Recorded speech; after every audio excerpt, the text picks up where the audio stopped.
Hello and welcome. Today's episode, elephant ears, also known as the prehistoric Colocasia plant. The elephant ear is in the same family known as taro.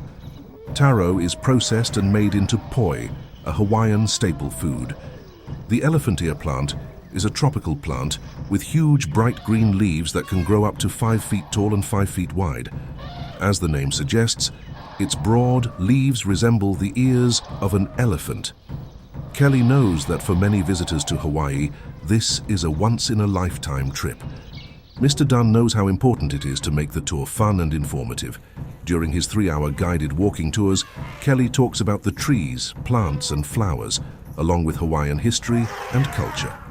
TripAdvisor and Google rate Kelly Dunn the #1 walking tour guide on the island of Hawaii. We offer public and private tours. Tours are available 7 days a week, rain or shine, weather permitting.